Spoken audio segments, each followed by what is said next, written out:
All right, today on the show we have Matthew Arminio from Apex National Real Estate. Matthew is a licensed managing broker in Illinois, Wisconsin, Indiana, Missouri, and Georgia. He's focused solely on investments in real estate, primarily single-family investments. He works with all kinds of clients, from large institutional funds to everyday investors. Sells currently over 200 homes a year, which is absolutely incredible. Welcome to the show, Matt. Thanks for having me on. Yeah, no, thank you. We really appreciate your time. I know how busy you are, so this is we're really appreciative of you spending time with our audience. Tell us a little bit about your journey. How did you get into real estate? Yeah, so I got into real estate in 2009. I was working at a bank and managing a bunch of custom credits locally in Chicago, and was just dealing with a bunch of guys who had real estate investments on the side, and fell in love with the deal structures and the nuances of real estate and all that stuff. Actually went to DePaul University and got a master's in real estate finance, and then took a job at a private equity shop that was doing commercial real estate. Ended up in the single family space when everything kind of went dark in 2009. I was approached by one of the largest rental hedge funds in the country in Chicago to help them source and purchase assets here. So actually did like 600 deals for them from roughly 2009 to 2012. Wow, and how did you find those deals, if you don't mind me asking? What was back then? Were they mostly on the MLS? Were they not on the MLS? That's usually a question our non-investor brokers are always curious about investors. Yeah, so we did some direct mailing, some pay-per-click advertising, sort of like the We Buy Homes model. Sure. But for the most part, it was MLS buys. So we covered 138 Chicago markets for them. Eventually expanded into Georgia with them. But it was just wake up every day, pound the MLS, understand what their buy box was, what type of product they wanted, what the necessary yield was, estimating some sort of improvement budget for them, and just getting out as many offers as we could. And these were all buy and hold, or were they flips? Or that particular client was all buy and hold. So the first 3 years that we were doing this, it was all just buy and hold. They now own something like 45,000 homes nationwide. Amazing. Do you still work with them, or are you off working with other clients now? I don't work with them anymore. I do work with buy and hold clients. My biggest buy and hold clients are actually in Missouri and Wisconsin. Slightly different model, but my main source of business right now are fix and flip buyers. Yeah, I've talked to a lot of investors over the last 2 or 3 years, and it seems that again, we have listeners all over the country. We're of course located here in Chicago. You have licenses in like 5 states, so more of the national trends than I would know here locally. But I know even in Chicago, the margins have become a lot tighter for house hacking or just buy and hold in general. Have you seen a shift there? Is that why? Have you expanded to other states because of the Chicago market, or just as a natural progression of expanding your business? A little bit of both. I mean, we went into Wisconsin because we had clients in Illinois that liked the general market in Wisconsin, like the yield you could get on single family in Wisconsin. Our clients is similar to a Nashville or an Atlanta, just a little bit behind the growth curve. Our clients in Atlanta are looking at 4.5% population growth going. There's not nearly enough inventory to satisfy all the people moving. So each market operates a little bit differently. But at the end of the day, it's all about either hitting a yield or hitting a spread on your fix and flip to make money for the client. Yeah, I agree. I've always heard that a lot of times brokers who aren't investors, who traditional realtors working with buyers and sellers, primary residence type of deals, are a lot of times not really understanding. They'll say, well, I can't, finding the money, to finance these deals. And then savvy investors or seasoned investors say, oh, the money's the easy part. It's fine making the numbers work that are the challenge. Would you agree with that? Is that been your experience as well? Yeah, I mean, making the numbers work is always the hard part. One of the bigger challenges too is when you get into a lot of markets and you're dealing with agents on the sales side that aren't necessarily used to working with investors. It takes a little bit of hand holding on their part because it's an untraditional offer. As much as from an investor perspective, we'd like to make it look and feel like what they're used to. Putting a house under contract, doing the inspection, hand holding the client through inspection issues. In Illinois, we have attorneys, so dealing with the attorneys and lining up the closing, it doesn't quite ever happen that way for us. And it's unfortunately, it's a lot less, I think, emotional than the retail game and a lot more financially driven. So just trying to educate realtors on that side of the business is usually the biggest hurdle. Yeah, it's sort of two different animals, right? Like the traditional realtor deals with, the public, and you guys, you're B2B mostly, and the traditional realtor is B2C. It's just a whole different game, I guess. It's a completely different game. It's a completely different sales experience. The way that my clients talk to me and I talk back to my clients is completely different than what happens on a retail transaction. Yeah, I imagine they put a lot of trust in you to go out and find the deal, and then obviously if the numbers work, they're more likely to make that investment. I imagine the clients are almost rarely to never on site looking at the property. Is that the case, or do they actually come out? Yeah. So, in our world, not only are we sourcing the property, but we're also bird dogging it. So we go as far for most of our clients as we walk the property. We put the scope of work together. We're telling them what needs to be done. I mean, it's not really a game of, hey, these are the comps. These are the comps. These are the features of the comps. And this is what it's going to cost you to get these features into your house and how it will ultimately compare to the other comps. Because we're not necessarily worried about the property appraising on the back end. We're more worried about it selling on the back end. Right. What type of, well, here's a question that I'm always curious about. And brokers who are more traditional realtors might not understand the sheer number of offers that I suspect you have to write. Are you guys just constantly pumping out offers? Is that a huge part of the business, is just offer after offer and seeing who bites? When we move into a new market, it tends to operate that way. And it tends to operate that way because even us on the buy side don't necessarily know the nuances of the market. So we don't quite understand like what's an acceptable practice and what's not an acceptable practice, and who the power players are in a market, and how we sort of position ourselves so that brokers understand we're real and we'll close. So we might not be the highest offer on the table, we might not be the best offer on the table, but there's a certainty to working with us and our clients that I think a lot of other investor brokers can't offer. But once we sort of understand the market, I mean, in Chicago, we're going to buy 65, 70 assets for one of our fix and flip clients this year. And that's probably about 20 offers a day when it really comes down to it. It's incredible. And how are you guys finding opportunities here in Chicago? Is it still the direct mail? Is it pounding the pavement, knocking on doors? Is it MLS? What have you guys found that's working in this market today? So, my general philosophy is you can find great deals anywhere. And my general philosophy is that you can find bad deals anywhere. It just depends on, in your particular market, sort of what the velocity of the MLS is as to whether or not you can really find enough opportunities for your client. In Chicago in particular, we still buy off the MLS primarily. We like it because we get more control that way. There's an expectation if you're on the MLS that access isn't an issue.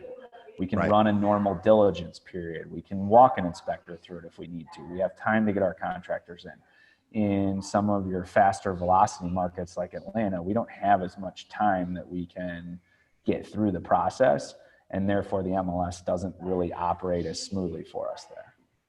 Yeah, that makes sense. I think in Atlanta, aren't there two MLSs as well? Or there used to be. I don't know if they've combined them. Still have two MLSs. That's always a fun thing when we open a new market, figuring out what MLS you're on and what platform and what it reaches and what it doesn't reach. So Yeah. there's one that covers like mainly Atlanta, and then one that covers everything else. So Gotcha.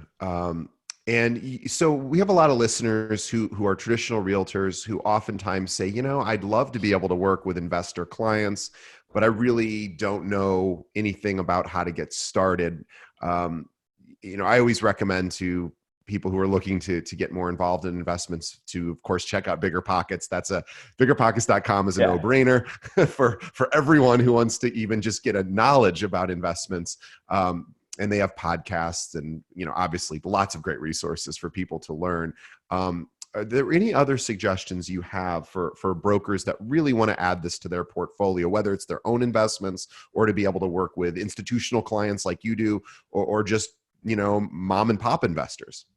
Yeah. So, one of the things that you have to do is you have to figure out who the major players are in your market. So, you have to kind of start to track your market, track the flips in your market, and figure out who's buying them, who's selling them, who are they? Because the first thing is you got to identify who the potential client that you're bringing product to. You really have to drill down on their numbers. What you have to remember with them is it's not about what I think is a good deal, or it's not about what you think is a good deal. It's about what they think is a good deal. It's about what works for their metrics. You have to remember that there's an asset manager on the other side that's being judged on a set of criteria that his boss put in place. And so you have to be able to make sure that you understand that and help him see his way to that particular end goal. Yeah, that makes perfect sense. And so, as far as tracking the big players, I've also suggested, wherever, our listeners are, nationally or even internationally, is to, get involved, start going to some of the investor meetups. Bigger Pockets has tons and tons of them all over the country. People are always, promoting those, and then just find out who the big players are in your space and take them to lunch and find out how they do things. One thing I have found is investors love talking about investments, and there is no shortage of podcasts. There's no shortage of resources, meetings that you can attend to really start to educate yourself. Yeah, that's definitely true. We find a lot of guys on Facebook, so we're always farming Facebook investment groups, LinkedIn investment groups, Instagram, all the various social media sites that you would typically think where they go to promote themselves, their product, their businesses. I mean, that's where you go and just strike up a conversation with them. And I mean, at the end of the day, investors are about one thing, they're about finding deals. So usually if you say, I'm a realtor, I get the ball started. Yeah, I think that's right. And a lot of times they partner with realtors as well. There's a lot, and I imagine I don't know if you do any traditional, public primary residence buy and sells, but you might be somebody who's too busy to do any sort of traditional, public real estate transactions. So those are also people that you want to connect with because they might have opportunities for you in whatever they're not, spending their day doing. Yeah, we spend a lot of time, like our brokerage is 100% solely focused on the investment space. So when we get a retail client, we're reaching out to agents that we have relationships with in submarkets, and we're referring that business to them. And so for agents that get a lot of clients that say to them, like, I want to do an investment, I want to flip a house, I want to buy some rentals, like, look for someone in your market that understands what they're doing, and don't be afraid to refer the business over to them, because usually they'll be a great referral source back to you. Yeah, and they're going to be able to better service the client until you get your knowledge up to par.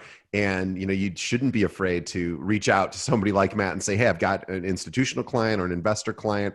It's not really my specialty. Can I pass this over to you?" And hopefully other opportunities that come your way would go to them as well. So.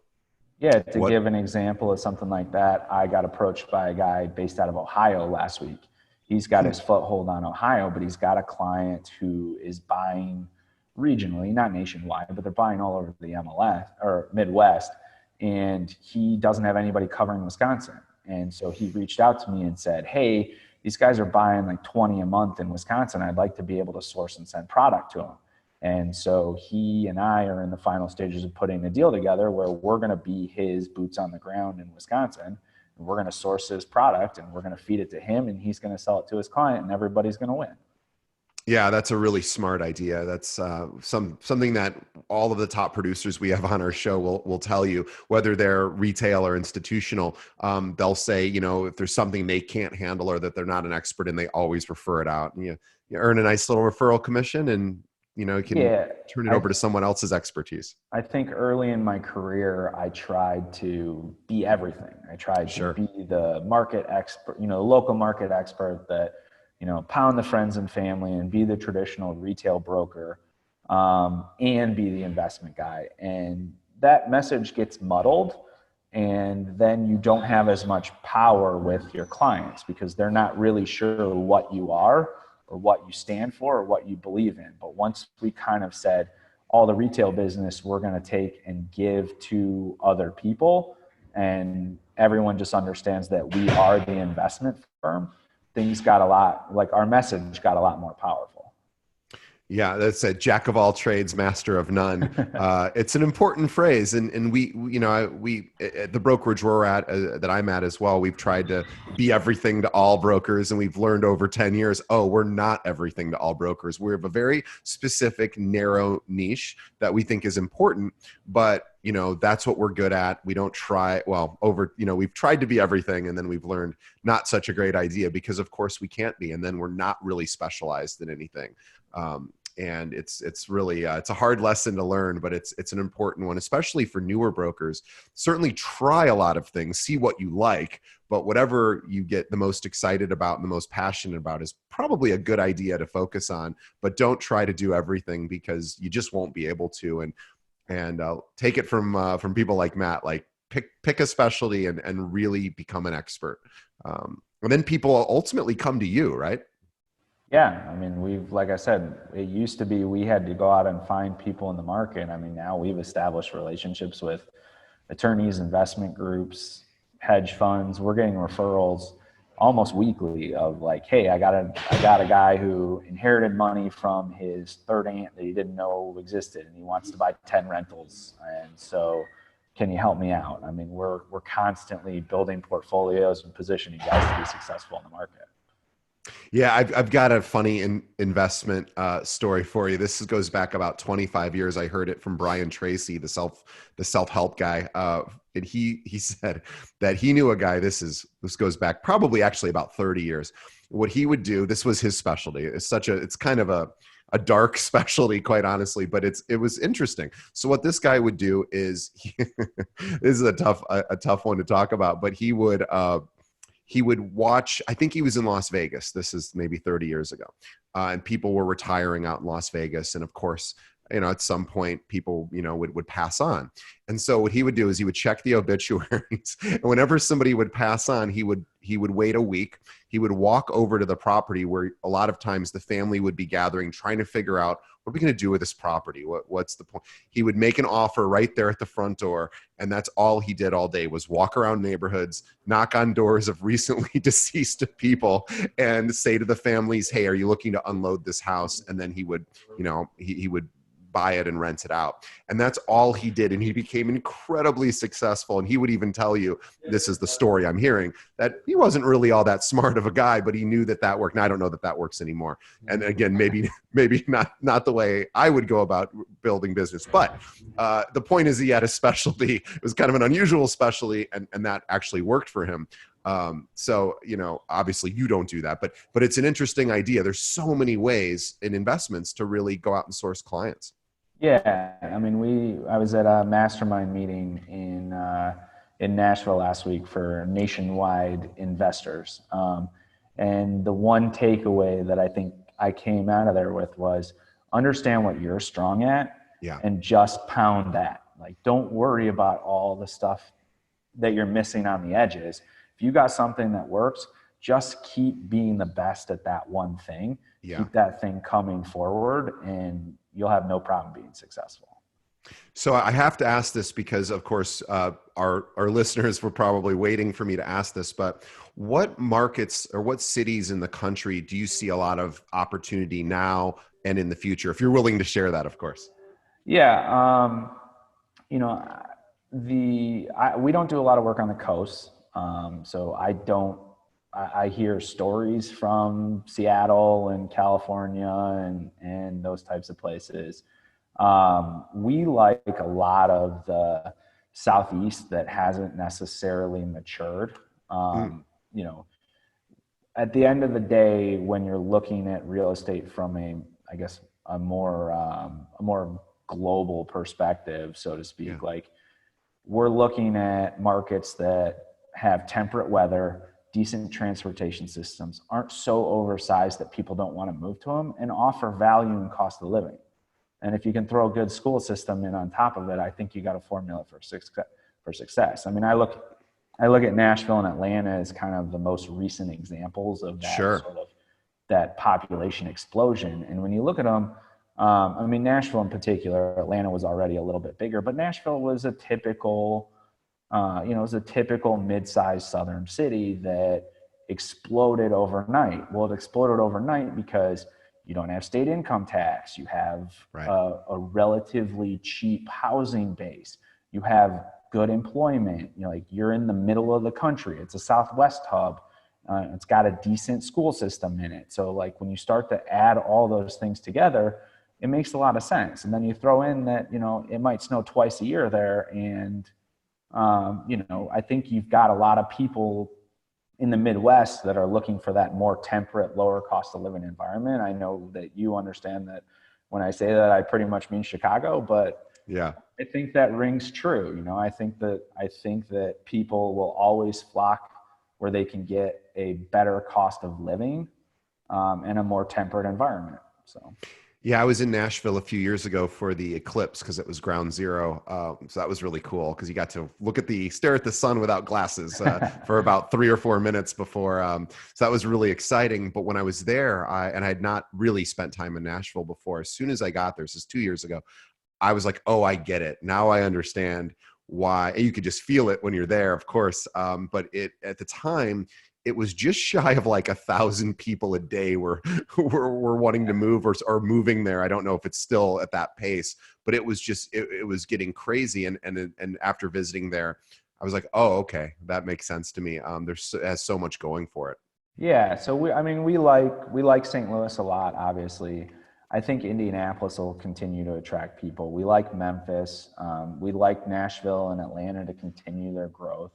Yeah. We think the Carolinas will continue to grow and Texas will continue to grow. I think those are kind of our major spots. Now, some of them we think we're probably a little late in the curve for us to jump into a new market. But, if you're already there, I think there's got to be investors looking for quality product. And if you can find your way into that niche and you can help them provide that, you can grow your business.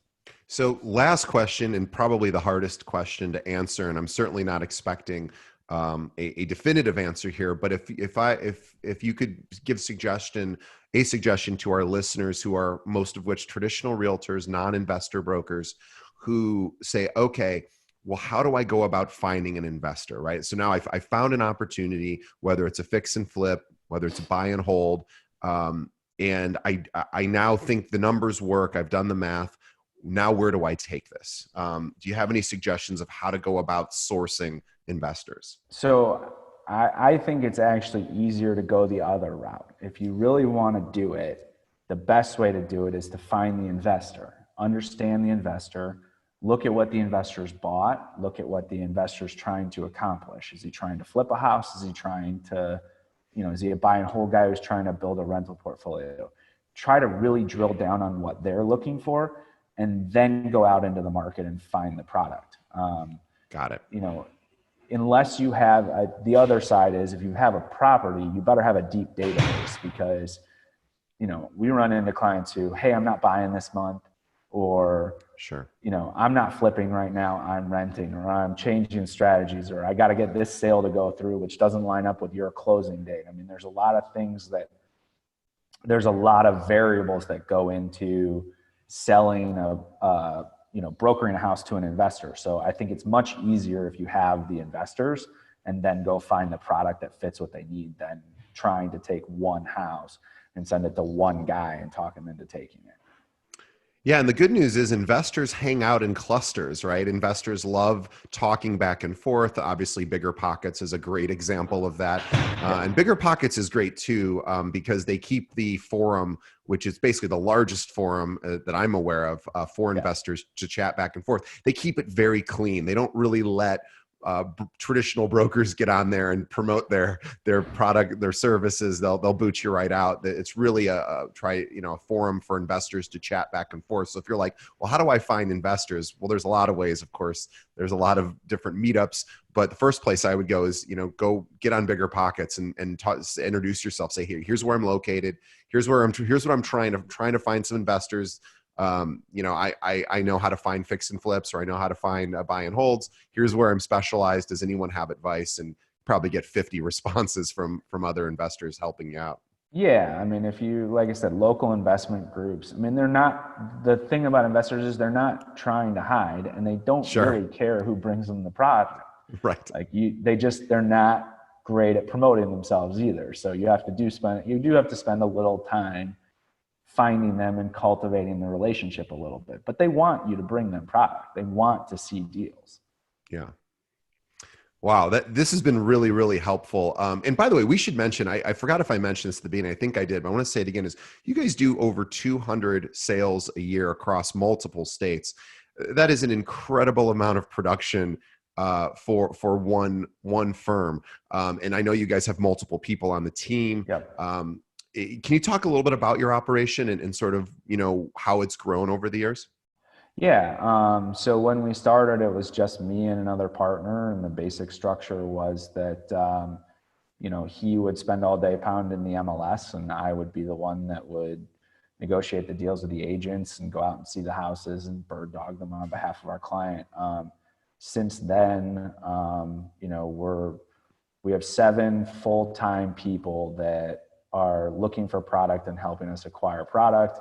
We now have 4 guys who just do project management in the markets that we're flipping. They're just going and checking in on our clients' product. Obviously, we have 3 back office staff. So, sort of as we've grown our transaction volume, we have a set saying that as we add about 15 transactions, there's usually a body that needs to go along with that. Now that's a little different. It's not 15 closings, it's 15 full turns.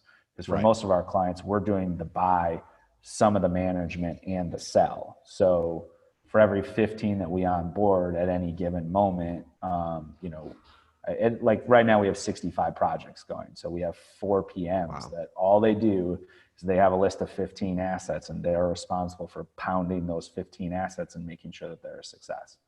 So, wow, that must be challenging across multiple locations, I would assume, in multiple states. Yeah, I mean, like any good organization, it takes great people to be successful. So we spend a lot of time investing in our people and making sure that we train them on what they're supposed to do and how they're supposed to react to situations, and we have procedures in place and processes to keep us moving in the right direction. Wow, that's amazing. Well, congrats on all the continued success. And so I would also, we of course want to make sure that anyone who's listening who does maybe have an investor that's looking for properties, that if they want to reach out to you, what is the best way that they should reach out? Or for brokers just looking to, possibly even pass deals over to you or swap clients and that sort of thing. What's the best way? Yeah. So the best way to get in touch with me is via email. So my email is my first initial and then my last name, which is MARMINIO @apexnationalre.com. So it's yeah, that's apexnationalre.com. You can reach Matt through the website. It's a great website too, because it's very, very clean, very concise. It spells out exactly what you guys do.